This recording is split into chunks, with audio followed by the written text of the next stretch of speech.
Yeah, mga do. Dito ipapakita ko sa inyo itong mga trolls account ng mga NIWM administration. No? Alam mo yung mga trolls account na yan, nakalakang profile lang mga yan. Pag pinicture mo, hindi mo ma-screenshot, pasalamat ka na iwan ko yung cellphone ko doon sa kabila. So papakita ko lang sa inyo, no? Lalo na maraming uto-uto dito, tsaka medyo iba dito na mga funny walain talaga. No, maraming paniwalain talaga din dito. So, papakita ko sa inyo, no. Pinuntasan niya ako, sabi niya sa akin, palwa daw yung ilong ko or whatsoever. Dahil, hindi talaga ako kagandahan sa picture. Magkita tayo sa personal. Baka magbuka kang aso pagkatabi na kita. Yabang no? Siyempre, yabangan to Oh, natural page ko to. Siyempre, ako mayabang dito.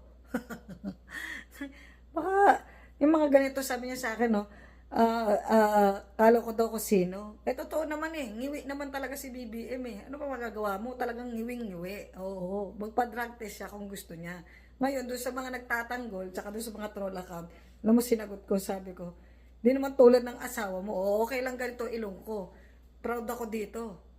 Pag ganito yung ilong, yung mayaman to, tandaan niyo yan. Proud ako dyan, di ko kailangan magpa-retoke. Sabi ko, di naman katulad ng asawa mo, mukhang demonyo yung kaiyutan mo. Nagsalita may asawang gwapo. Huwag ka masyadong pintasera. Pag alam mo yung asawa mo, mukhang nuno sa punso, o kaya mukhang engkanto sa puno, Alam mo, yung talaga namimintas Kaso pag inunahan talaga ako ng pintas, lalabas talaga ng lahat ng malalaswa sa bibig ko talaga. Nagsalita. Sarap din sanang hindi ko ma-screenshot. So, pinalakihan ko lang yung picture niya. Tignan nyo yan, nakalakang profile yan. Pag pinalakihan mo pa, lalong makikita. Wow, yung kahalikan mo. Parang paanang ingrown.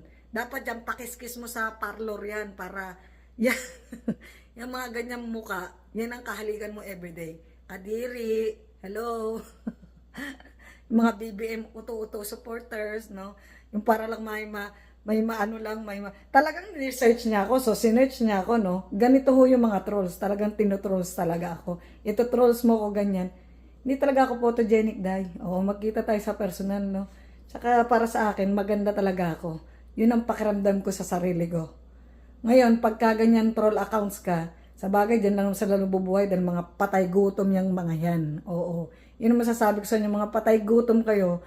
At kahit alam nung mali na yung pinagtatanggol nyo, dapat sa inyo, gayahin mo si alam mo tawag dito, kung hindi ka kasing laki ng bayad sa'yo, katulad ni Auntie Claire, o kaya ng mga bayarang prostitute, bakit sila prostitute?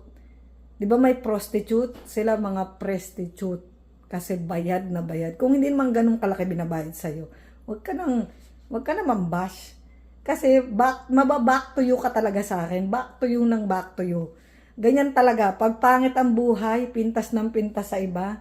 Paano? Yung kahalikan niya araw-araw, mukhang ingrown nakadiri sa paa.